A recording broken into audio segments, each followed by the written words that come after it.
大北门区一直是高度人文的重要宝地，地方基台催生一座艺文中心已经足久，一直到3年前，市长黄伟哲正式向中央争取前瞻经费，文化部随后进行可行性评估。台南市文化局嘛对10几个地点宣告目前只剩嘉义甲7个来规划，为了让整个建设会当赶紧定案。立委郭国文特别邀集文化部到场会勘，包括议员蔡苏、邱金等人拢到场关心，积极争取设置嘉义的新城。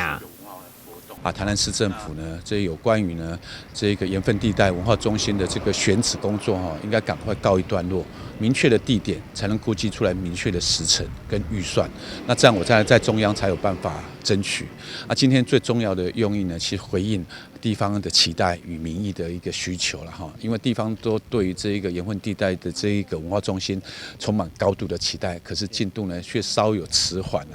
那我们希望透过今天的会勘跟邱金议员今天的会勘，能够让市府的脚步加快，能够让中央的这个承诺早日实现。很难得咱中央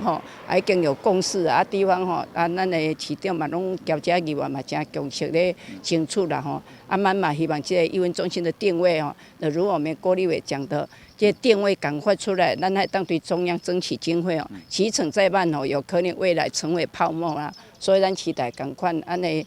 这所有的大北门区，不管是大台南市、大台南区的里面，我们赶快把这城乡差距拉距了不要让大家口号一直喊那个大北门区被边缘化。对此，文化部肯定市府持续规划脚步，希望所有可行方案会当达成具体共识。后面我们也一定会持续关注这个案子啦，因为可行性评估也都支持了，表示说我们是谢谢市府有把艺文放在心上。那后面其实确实就像委员讲的，需要市府这边有一些明确的想法，也许我们才能来沟通后续怎么样子协助。据了解，整个盐分地带人口大约16万，徛伫文化边权甲区域平衡发展的角度，中央甲市府拢乐观其成。只是用一般征收用地取得3档，全部建筑完成6档到8档方案，征收加上工程费就高达18亿外。台南新闻，军职何乔芳采访报道。